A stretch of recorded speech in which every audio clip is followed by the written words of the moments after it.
Thank you and welcome to the Migros Museum. My name is Michael Birchall. I'm the curator here and of the exhibition Resonant Frequencies. Welcome to everybody joining us from home on the live stream. This evening we're also launching the catalogue, which has just been published today, hot off the press. So if you're in the building, then please purchase one in the shop.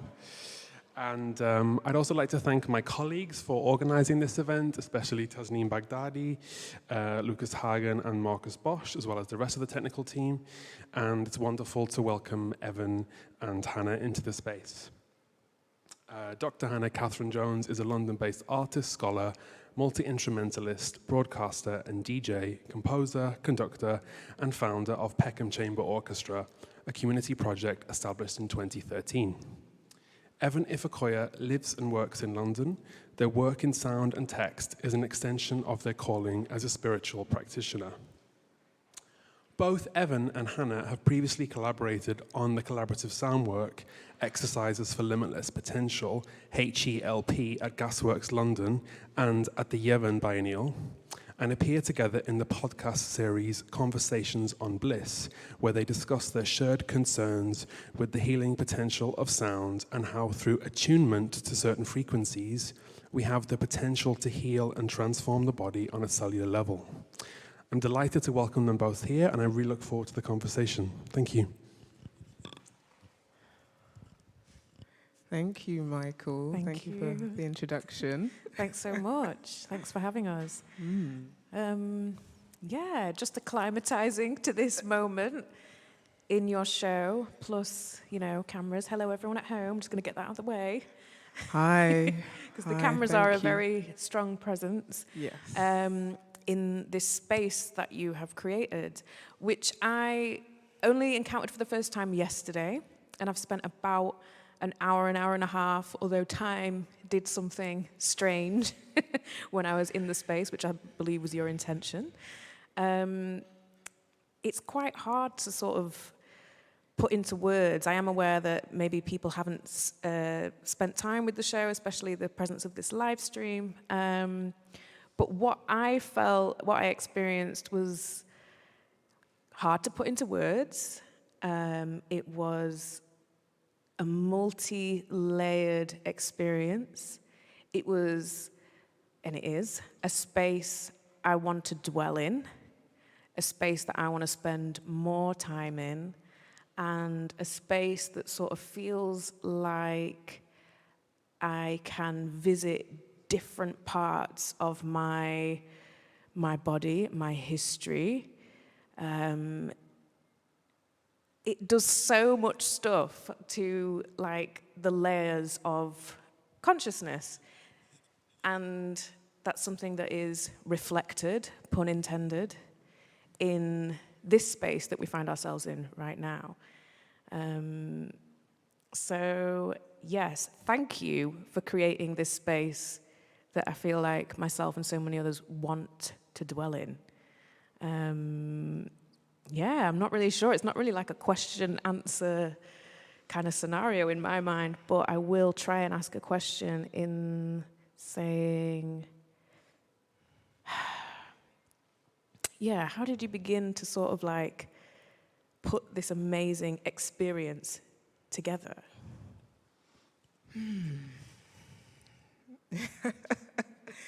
Yeah, where to begin? I'm going to begin by actually reflecting on the word dwelling that you used, because, that really resonates for me. Again, no pun intended. But, there was definitely something, and there is something, I think, for me, because it's a present and past in terms of the planning. But, when I think about creating art environments, so be that exhibitions, performances, moving image, all the different ways that I work, I am thinking, how do I create an environment that encourages a certain kind of feeling within the body, and that in the immediate is a feeling of of relaxation to a certain degree, yes, but also a kind of surrendering of something, a letting go of something so that one might arrive and allow something else to kind of fill that new space. Or rise to the top. Exactly, sort of thing. because, you know, ultimately what I'm actually, I'm not trying to put anything in, I'm just trying to make space for what is already within ourselves. You know, I'm trying through these different, because we are here in an environment called the Welcome, but there's 5 different kind of portal units which each offer and open up different things, and we will, you know, get to that. But yeah, you know, in the immediate, it's like how to create this kind of something through which a kind of letting go and a spaciousness might emerge. And from the way that we enter, so when you enter, you kind of get sprayed or like blessed, it feels like, with a scent that you've made, right? Yes. And I mean, my nose is not exactly, you know, the most, I can't detect everything, but it feels like there's lavender, there's something more earthy in there that I wouldn't dare to guess, but there's this, it's almost like, you know, every element's been thought of, from the sense of smell to when you come in, you take your shoes off to kind of meet the ground. So you're really engaging in the space and we were chatting about this earlier, like the way that we enter a lot of places of spiritual activity, let's say, of worship, of higher powers, there's a lot of water. And the way that the scent has hit me differently. Today it was like, psh, and I was like, yes, come on, scent. Like, I liked the feeling of that. And then obviously this little body of water here. So it feels like I'm being taken really good care of in the space. And I know that, you know, healing is really so much to do with care, how much we care for ourselves and for others. I guess I'm kind of getting on to sort of opening up about the kinds of healing practices that we do on the daily, and then how some of these have been like, I don't even want to use the word like necessarily elevated, but certainly like pinpointed, specified. Like, for example, I'm thinking of the sun, the circle above? The central sun. The central sun. And then there are this kind of double mattress with vibrating heated pads. So you're essentially sunbathing, and we haven't even begun to talk about the sound, but that room for me was like replicating something that is of the utmost kind of care that I would give to myself, the opportunity to go and sunbathe, and also to bathe in sound. But more than that, to kind of go into myself. Do you know what I mean? There's this kind of interiority, exteriority throughout the whole show. But I'm not really asking questions. I'm kind of just rambling. I mean, there's lots I could say in response to that, because you're talking about two of there's 2 different portal units you're referring to there, which kind of face each other. And yeah, actually something, I mean, there's many different things I was thinking about in kind of conceptualizing the space and the movement of energy. But, you know, one thing I was thinking about was actually something Octavia Butler had said about how there's nothing new under the sun, but there are new suns, you know, there are more suns. You know, so I was also thinking about this idea of there being like multiple suns that coexist, you know, and so yeah, there's this kind of this anchor point sun, but then there are these other kind of, I also think of them as kind of suns that kind of constellate, you know, or that kind of move around the space kind of simultaneously.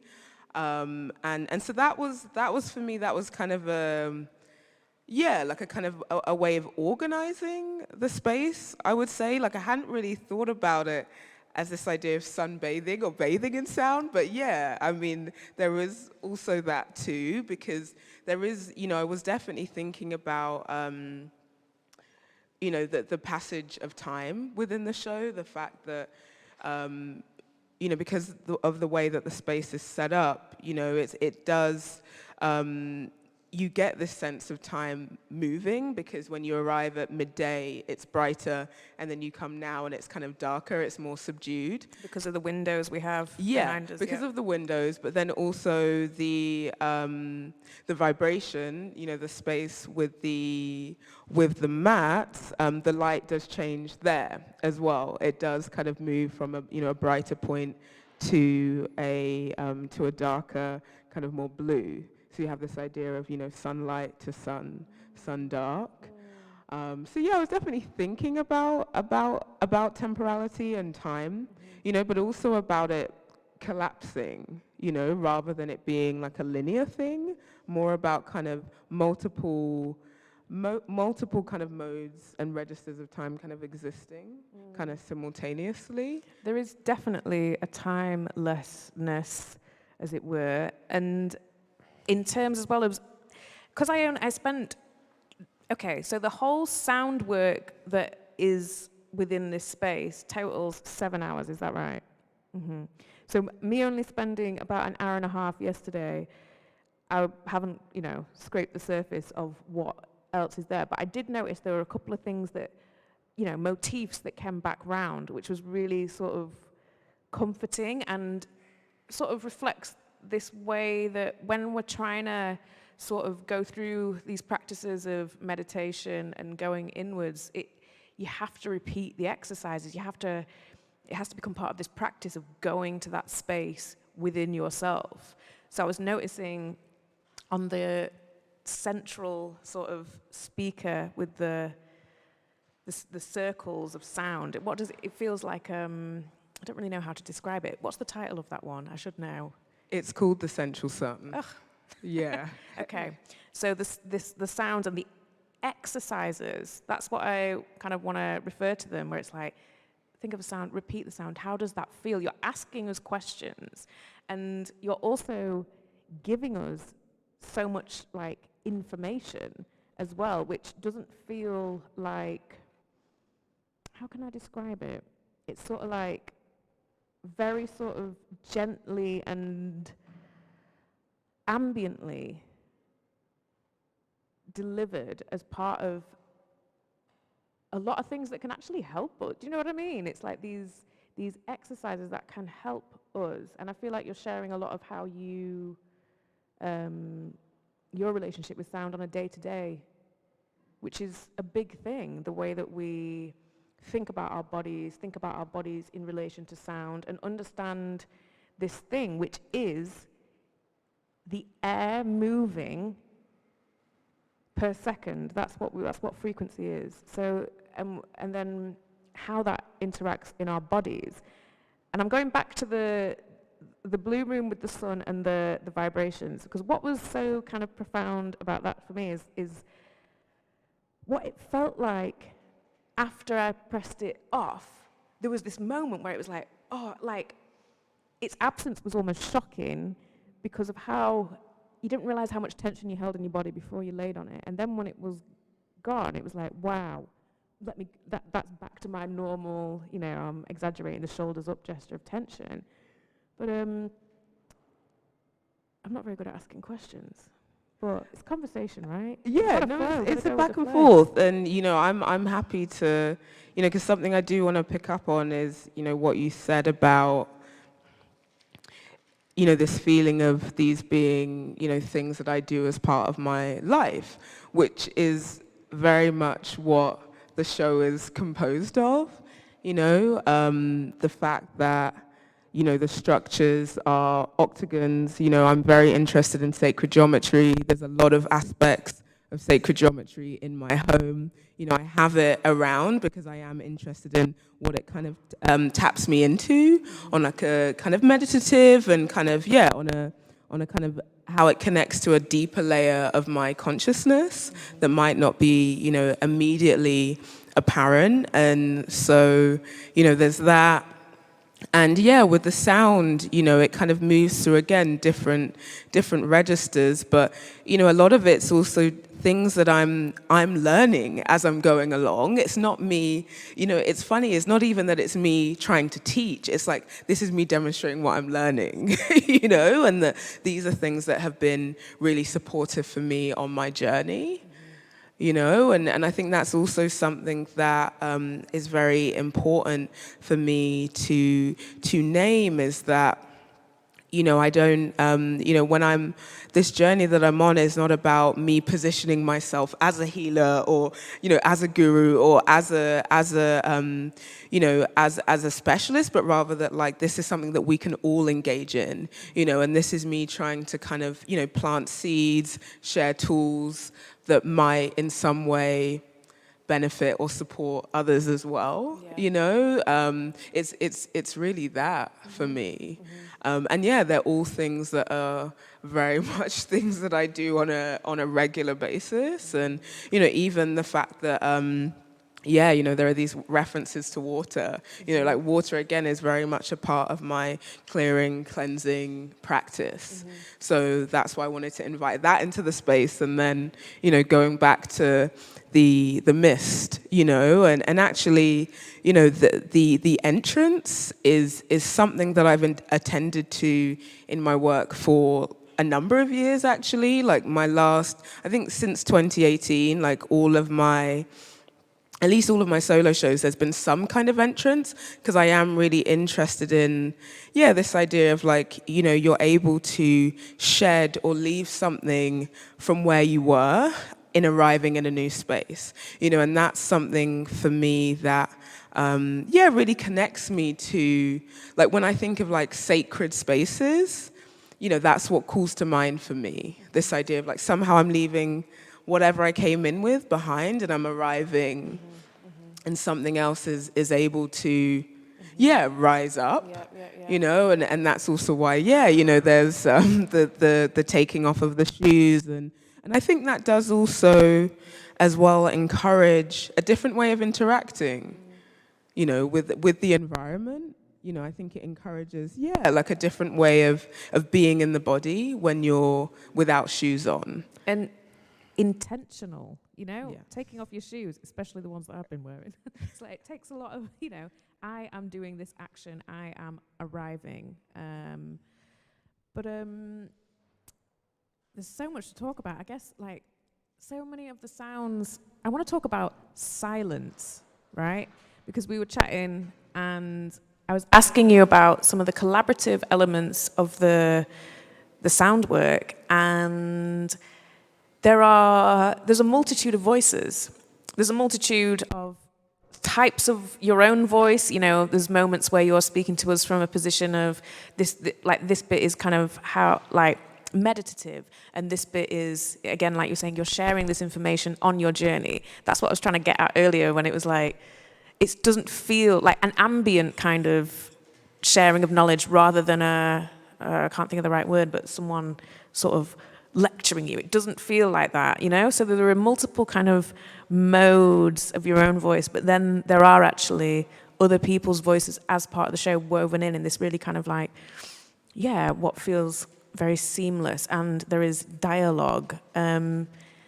Yeah, maybe you could speak a little bit about the other voices, who you invited in, and how you communicated to them what it is you wanted to create as part of the soundscape.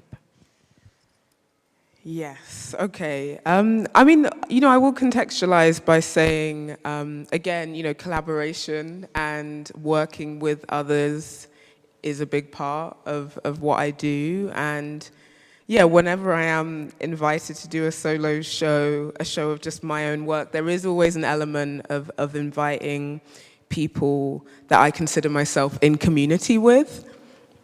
And so, you know, with this show, but it's always about, you know, yeah, things that I am am kind of witnessing and kind of seeing that are kind of questions or concerns as well that are part of the collective, you know, and are part of the groups that I'm involved in. So I think I'm also, you know, there's always a, you know, to some degree, a desire to kind of, be in dialogue with my communities. And, you know, I think there are, you know, in lots of spaces, conversations about healing, you know, and about how we transform, our experiences, you know, our traumas, either, you know, lived or inherited. And, you know, with this show in particular, you know, there were a few different questions that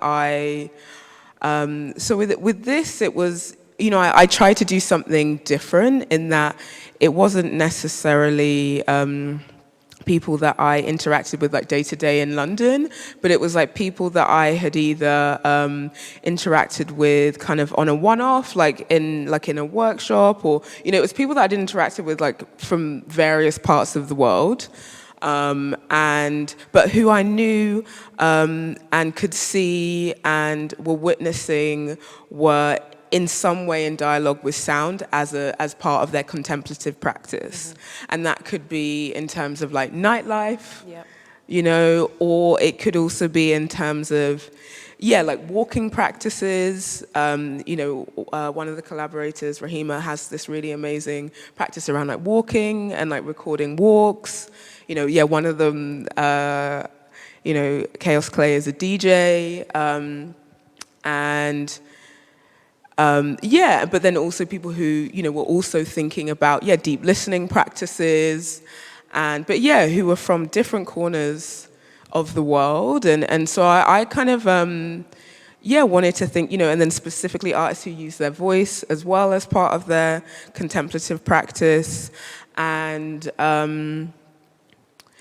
so I asked them the questions I was asking myself about this idea of like how do we find a resonant like how do we find a frequency that feels resonant? You know, where is that for you? Like where do you go to seek that out? And also this idea of silence. Yeah, you know, how do you like what sound does it make? Or like what's the space around it? You know, because silence is never really silent, is it? You know, so I kind of had these two kind of central questions, and I invited them to respond in a way that worked for them. Like I kept it really open because I was also simultaneously asking myself those questions as part of my own inquiry, you know, in terms of the work that I was making. And so, you know, a lot of it was just trusting that there would be a way of bringing everything together, which was then, you know, kind of the work that I was then doing as the work, you know, was in its final stages, and kind of really thinking about that dialogue. And I mean, somehow it came together. I mean, it coming together, this idea of composition, which is something I always return to by thinking about what that word means. And it means somebody who puts together. And I think it's really, felt by me how far your intuition has played a role in how you brought this together. Because we've been chatting and because I know, like, you know, there was a number of leaps of faith in terms of like how everything came together materially, spatially, and I guess and sonically. And you know,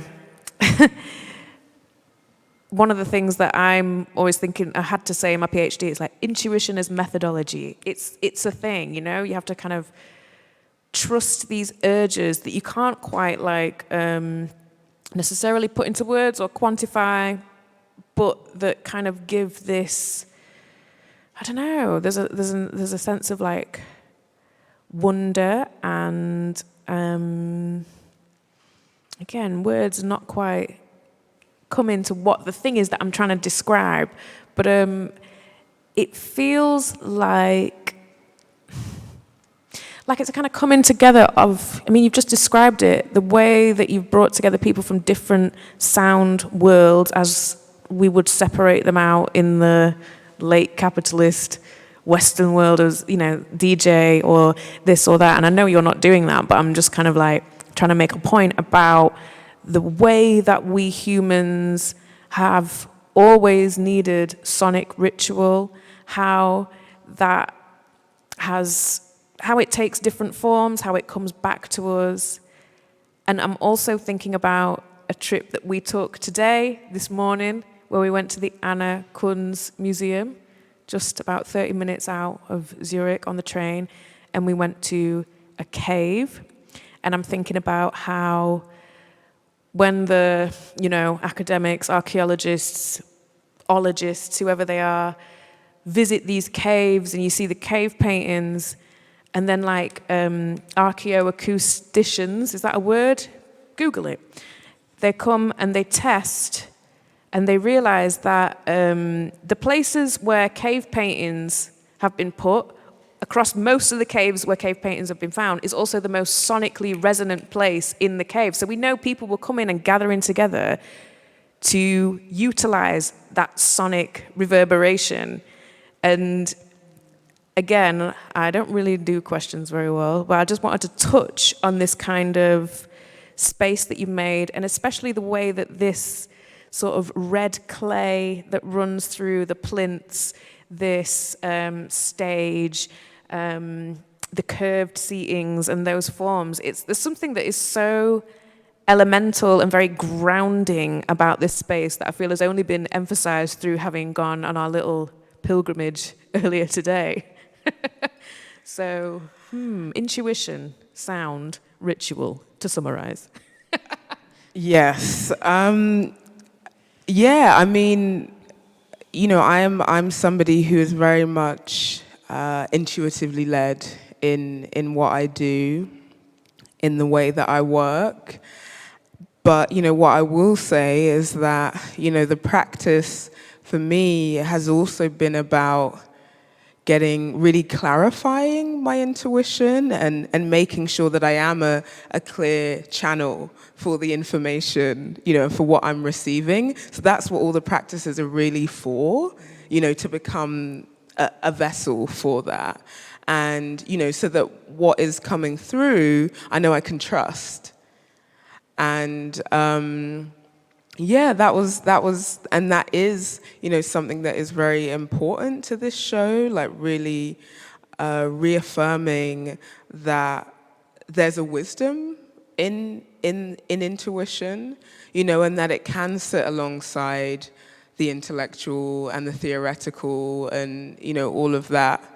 And that there's a wisdom in our bodies, you know, and the kind of the embodied and, yeah, the ancestral ways of knowing. For me, yeah, they sit equally alongside the science, which is also, you know, there is parts of that in the work, and, you know, I do talk about that, and it is definitely part of my research, so I don't deny it, but for me, I don't privilege it over the stuff that, like, yeah, that I intuitively arrive at, mm-hmm. You know, and actually, like, yeah, a lot of the,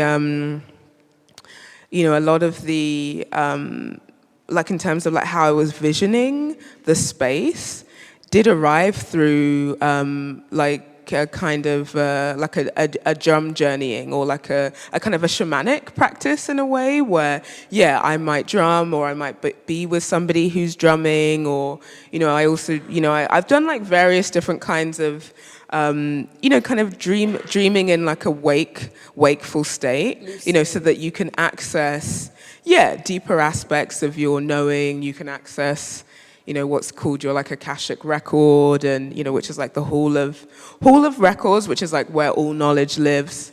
Yeah, we can all connect with that basically, and you know, so I was able, you know, I've been able to access a lot of what I kind of work with And there's lots of different elements from the show which, yeah, like arrived in dreams, you know, and also in past shows, you know, a lot of my ideas actually do come through dreams. You know, they're not kind of overly thought, and that's actually when I really struggle, when I need to like spend a lot of time thinking about things. It's like I don't really plan. You know, there was no thinking about this conversation. It's like I need to let it arrive, because that's how I know it's the truth. You know, if I'm overthinking it, then it's like, you know, it's because maybe I heard that from somebody else, and it's like I need to know it's the truth, and I can only know if it's the truth if I haven't overthought it. You know, and.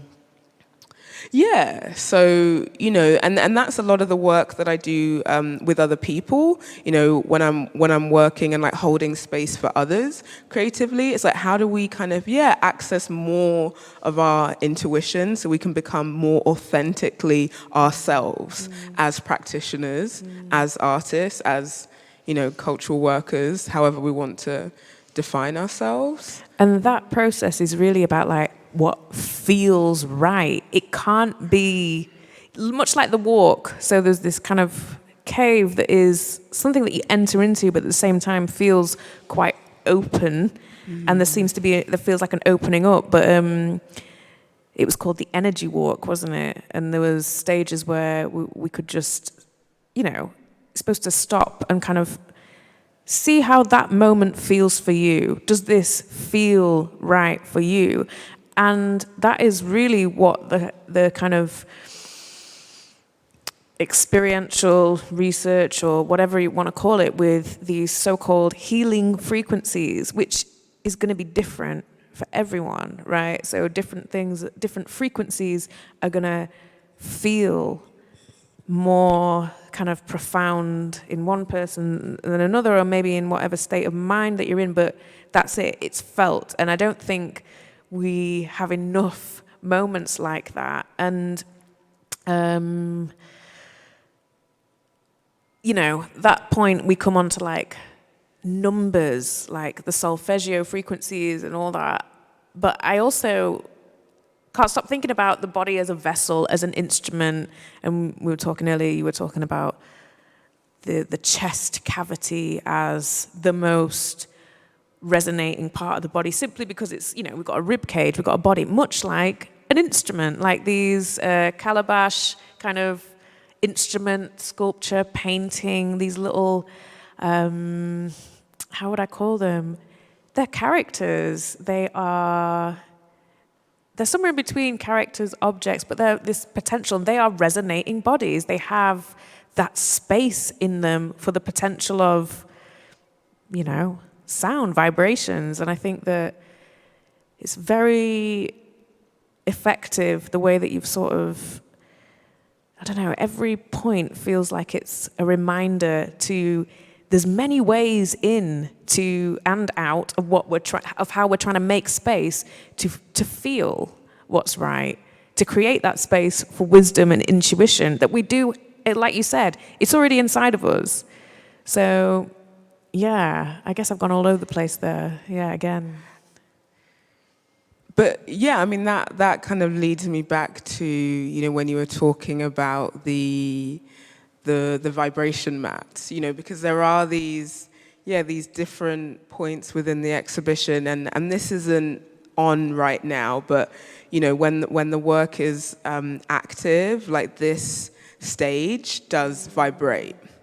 You know, and so the water moves, and so there are these different spaces within the exhibition, where you can have this kind of physical dialogue or conversation with the effect of vibration on your physical body, you know, and that was also something that I wanted to invite the audience to have a kind of a deeper or closer experience with. You know, like something I really enjoy, you know, about this space is that people often, you know, when they realize they can step on it, they will lie on it. Yes. You know, and then you see the, you know, the reflection of the ripples in the water. And yeah, that's like a really gorgeous moment for me, you know, because it doesn't need to be spelled out. You know, it's something that people will intuitively do, you know, and the fact that, like, because of where the subwoofers are positioned, you know, the walls of the portal unit vibrate as well, you know, which, you know, if you're really active and like, you know, feeling around, you'll notice, you know, so it's not just lying on the mat where you experience vibration, which you can adjust to your own taste and desires, you know, which is also, you know, really an enjoyable part of it. And again, it's like, you know, that kind of came from a place of like, what kind of experience do I want to have in a gallery? You know, and also like creating environments where people can be comfortable and can lie down, and also have this like, where it's not just like a standing and like looking, it's not just that way, it's not just that perspective, you know, but where you can lie down, or like, yeah, there's more, it's more kind of like a contemplative, more spacious experience with art as like a spatial thing rather than just like an object, is something that I've been concerned with for some time. And this was an opportunity to really kind of expand on that. And I mean, I didn't even go into the Emma Kuntz experience today, but I mean, you know, sacred spaces, like I'm just somebody who likes to, I seek those out, you know, spaces which, you know, have historically been, you know, it could just be like a stone carving, or, it could be, a quarry cave, like with, you know, the Emma Kuntz Museum. But it's like I seek these things out. You know, I always want to find those spaces. Like it's just something I want to be in dialogue with. You know, the sites where ritual happened, where they're, you know, reported to have like healing or transformative properties, or it's like where people gathered, you know, as a way of like transforming their everyday existence. There's something that I'm really excited about by those spaces, that I'm really energized by. And so I wanted to, you know, create an environment that kind of, alluded to something like that. And I think also because, you know, being in those spaces as well, like there is a palpable vibration, you know, and so that's kind of something I also wanted to really like bring into this space. You know, it's my kind of version of that, like within the context of art. Definitely. And I thought just then, I was like, oh yeah, frequencies, you know, it's that thing, it's how many vibrations in the air, but it's also rooted in a social context of gathering, like frequenting a place. I'm pretty sure I looked up the root of this word just to check. And there is that. So it has this twofold root of the sound, but also the coming together. So, and in this day and age, you know, the dance is so important, but so are other forms of other, and I really like this this way you're describing people's practices as contemplative. I can't even say it. Say it for me. Contemplative. Contemplative. Thank you. So I can't even say it.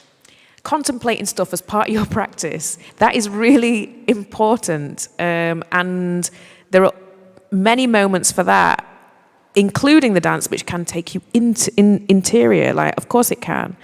But trying to find these, we need a multiplicity of these moments. And that's kind of visiting these sort of structures where you can have this encounter, like the blue room with the ramp. I should know all the names of the works. I'm so sorry that I don't. Sorry, everyone. But it was like I died, but in a good way. Like, do you know what I mean? I definitely entered into a different kind of... it's like a representation of a different level of my consciousness that I was able to visit. And it did make me have that little moment of fear that you have when you give over control of your environment to like this presence of light and then the phone. But you have to, exactly, surrender. And we have to relearn that. We have to relearn that. And to be reminded of it on these, it's like, do I want to think of them as islands? I don't know, but it feels very much like I'm visiting not just a where, but a when. And I'm also thinking of the room with the two speakers, like just having that encounter with the presence of those speakers on their tripods. You know, it's like they're like eye level. It's like these speakers mean so much to me. And then we've got the vinyl, so it's almost like the dance, this and that. So I know that, there are these, little kind of pushes outside of the comfort zone or towards, again, these things that we don't necessarily have words for, but again, layers. Layers. It feels very sort of like the rocks, you know? Layers of time, you know? Yeah, no, I mean, there's so much to respond to, and the blue space is called the silent echo. Thank you. Yeah, it's I mean, color. You know, there are a few colors that are very central, I would say, you know, to the work. You know, very much this kind of earthy red, blue. You know, kind of deep indigo blue. Orange, you know, the sun, and also the instruments as well echo that, and of course the black of the rubber and the pellet drum. And I don't know why, but I want to go back to your point where you were talking about the instruments, because I mean, there's a lot of things I could respond to, but you know,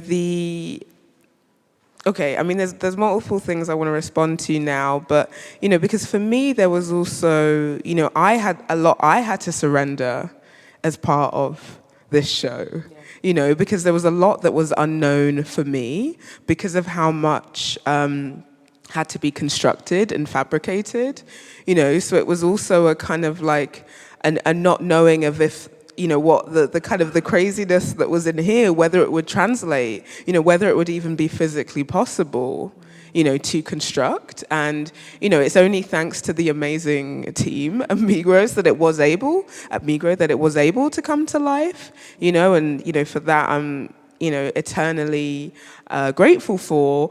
And so there was a lot of like moving through that for me, and actually the instruments were a really big part of how I was able to kind of creatively move through that challenging energy for me, because actually, you know, the constructing of instruments and the painting, you know, really connects me to a more kind of playful childhood aspect of myself, you know, which, felt really important to make visible in this exhibition. You know, like I didn't want it to just be this thing about, you know, because for me that is part of the journey of transforming and healing, is also being with that kind of more playful and childhood aspect, you know, and so finding opportunities for that.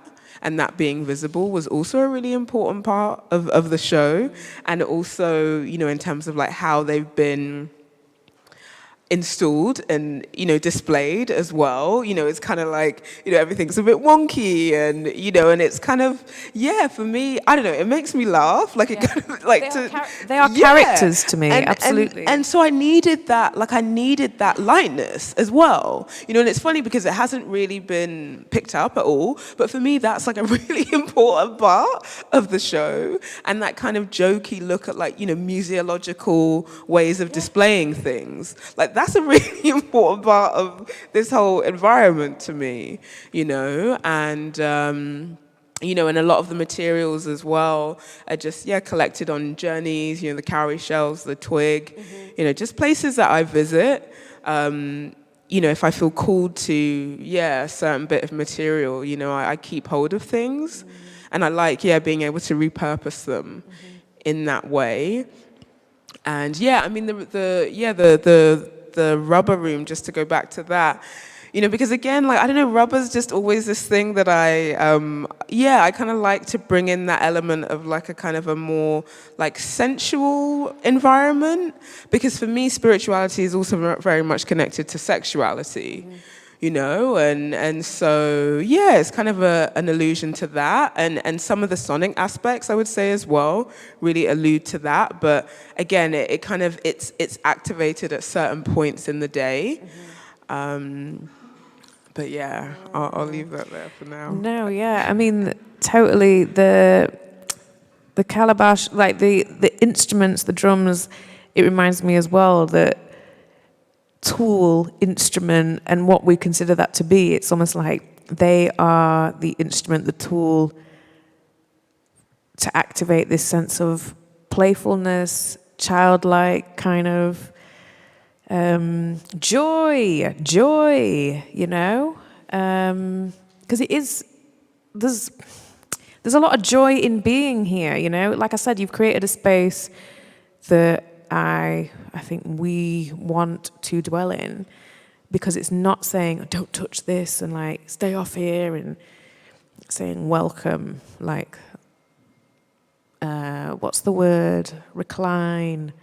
That's really important. And of course, it makes us want to, well, you've created a space where people want to stay, so that we will then engage with this kind of monumental sound work that is sort of giving so much. And yeah, I wonder where the kind of boundaries lie on what comes in and then what kind of doesn't kind of go into the show, because I know so much goes into it. How do you decide what is next time, not now, or another work? yeah, okay. So I think we want to open up to questions soon, but I will say that yeah, I mean there was a lot of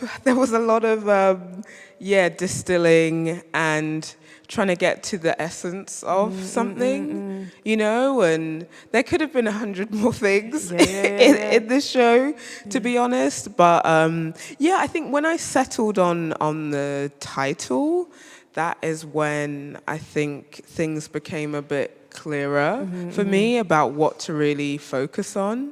You know, I focused on 2 specific frequencies and then kind of let things emanate from there. Nice. You know, and you know, I think because the thing for me is that the works I do are always in dialogue with each other, so I don't actually worry too much about yeah, because there will always be a next. So I know there'll always be, you know, there's always going to be more that can come later. But yeah, there's definitely a process of elimination that has to happen. But that's part of the curatorial. Yeah, it's intuition, definitely. But you know, I would say it's also the curatorial conversation as well. But yeah, there could have been a lot of other. At one point, I was talking about like a bouncy castle and all these other types of things. But yeah, that could be the next one. You heard it here first. Okay, I mean, are we wanting to open to questions now? Do you want to take this one? Yeah. So, any questions? Stunned silence. Okay. It's nice then how you ended with this idea of the bouncy castle.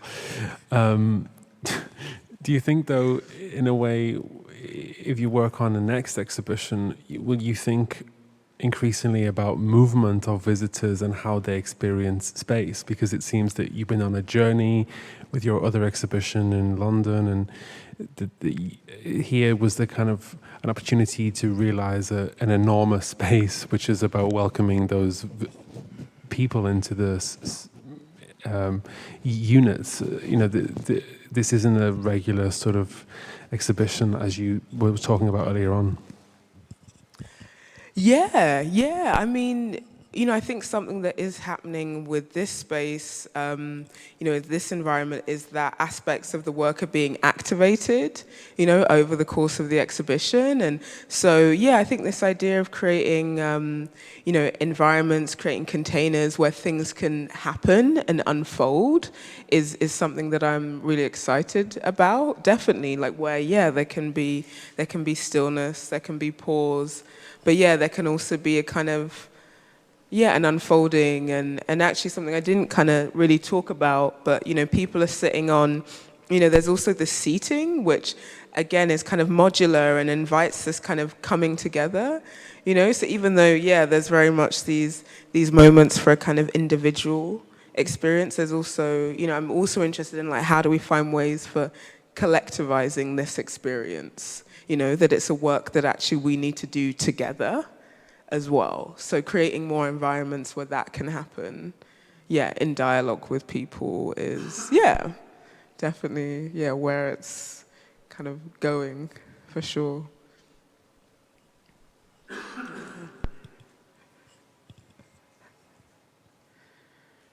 Any more questions?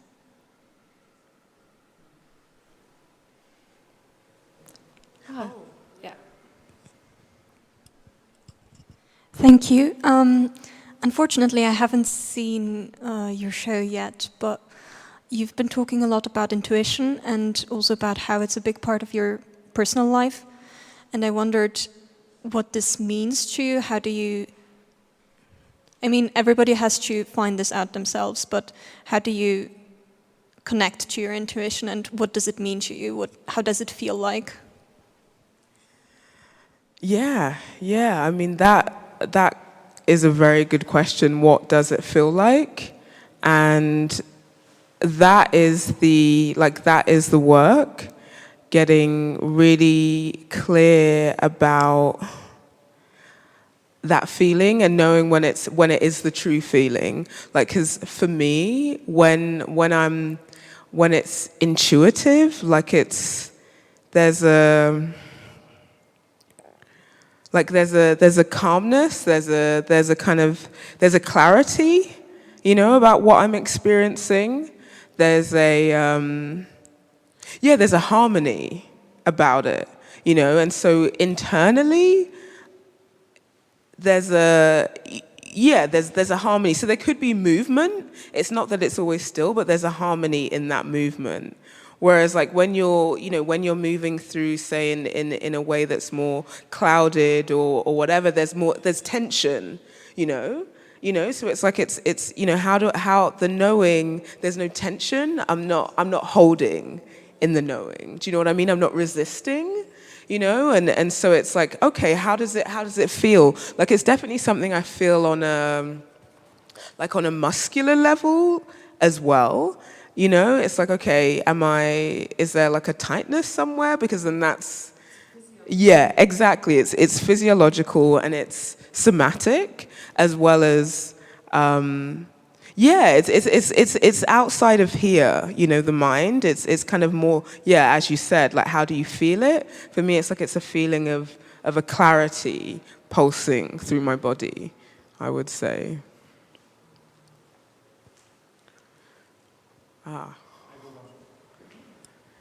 I mean, yeah, let me know if you want to respond as well. Hi, Evan. I would just want to ask you about water again. And as I saw many times, you have a really deep connection to water. And maybe you could elaborate a little bit about that. Because my own resonance to water is like when I was a little child, I loved to swim and felt like cozy. So I really want to hear your vision about water. Yeah, I mean, similarly, on a fundamental level, you know, being in water connects me to, a childhood, more like playful aspect of myself. And so there's that, but also, you know, there's a real kind of, a clearing and a cleansing feeling that I get from being in water and being around water. Like, even just being by the sea, being by a body of natural water. There's a feeling of clarity. And, you know, there's also, what it's meant, what it means, you know, ancestrally, you know, the fact that it has been, you know, used in ritual, you know, so there's also that. And yeah, I mean, there's also a very complicated, history as well, with the bodies of the ocean. But I'm kind of interested in, all of those aspects of it simultaneously, and kind of, and how, making space for it, we can access all of that, at the same time.